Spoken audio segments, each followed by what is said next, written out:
Okay, quick video for myself, Harvey Goldman. No cuts, no edits, no filters, and no hair. And as you can see, I am back in the car on another anonymous industrial estate somewhere in Devon.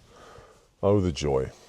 So today's video, and this has become, I guess, more apparent since traveling to Turkey, which is in effect a Middle Eastern country that resides a small percentage of its kind of land mass in Europe. That the UK is basically the new third world. It's just that nobody's ready to admit it. However, speaking to the locals in Turkey, and there were a load of conversations that I had with business owners, hotel workers, shop staff, literally anybody that was willing to chat that spoke good English. Their perception is exactly the same, that the UK was once seen as a global powerhouse, perhaps the global powerhouse. We had manufacturing, we had innovation, we had everything. But the reality on the ground is that that isn't the case today. The reality today paints a very different picture. And the perception overseas, or at least from those in regular jobs and owning businesses in Turkey, is exactly the same. We've got politicians and media that are pushing the idea of imminent economic recovery. But I can tell you now that the average person in the UK sees something completely different coming. We've got failing public services, NHS is in crisis, we've got school buildings that are crumbling around our children, there are constant rail strikes, and don't even, let's not even talk about parcel deliveries and stuff like that. Living costs are obviously skyrocketing, rent, food bills, everything seems like a rip-off. We've got more visible poverty than probably any other point that I can remember. I know if you go back to kind of Dickensian times and Victorian England, yes, there was poverty and yes, it was on the streets. But now it seems as if there's more. Based on the population that we now carry, a higher proportion of the population seem like they're in hard times. We've got homelessness that's up year on year. We've got food banks that are being overrun by people that are in normal bloody jobs. It's crazy to think that you can have a family, let's just say a nuclear family, 2.4 children, all the rest of it. So you can have a family of four people, 2 adults in work, and they're still needing to use a food bank to survive, not just to kind of do well, but to survive. That's crazy. And there are genuinely fewer opportunities. Good jobs are disappearing, wages are stagnating. It all feels like it's a rum deal. I mean, how did this even happen? How did the UK get here? It feels like it's happened very recently. It feels like it's happened really in the last 10 years. I suspect, though, that the underlying issues, the design, if you like, that is now playing out has probably been in the wings for a much longer time. And it does feel like the economy and everything else, and even law, is rigged against us. We know that wages haven't kept up with inflation, and people are essentially poorer now than they were 15 years ago. And full-time workers do struggle to afford the basics. We know that the middle class is disappearing, and it just seems that you're either rich or you're struggling. You're either A or you're B. And there is no kind of in-between, What with housing costs and energy bills and public transport and everything else, it's all getting more expensive. Public transport's nuts. I was speaking to people when I got back to the UK just about kind of trains and stuff like that. The sort of conversation when we landed led as to how we were getting home. Obviously, I drove to the airport, but there were people that were having to get trains and everything else. And they were basically saying that trains are so expensive now that the cost of a train ticket to get the train from Bristol Airport to Cornwall, where these people were going, I think there was a bit of a taxi ride as well, but basically it cost more than their flight to Turkey.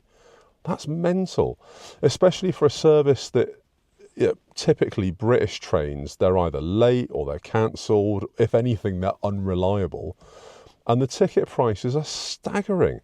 It's crazy to think that you can travel, 3,000 miles cheaper than you can travel 120. And that's the difference between planes and trains. It is mad. We know from my own experience that NHS wait times are probably the worst that they've ever been. Absolutely the worst in history. People are waiting years for treatment. And I know that my treatment, it's only for a hernia. It's not like I'm waiting for life-saving treatment. It's not like I'm waiting for life-changing treatment. It's just something that needs to be addressed. And I'm on now the second of 2 waiting lists that I've been put on, each about 9 months long. But what about for the people that do need treatment, that could have treatment that makes an impact on their life, that, you know, it might be affecting their ability to work, their ability to enjoy life? It's horrible to think that we're all paying in to an NHS that can't serve us. We've got crime and desperation rising. We know all over Facebook, you can go onto Facebook and you can see like the spotted groups and everything else for the local areas.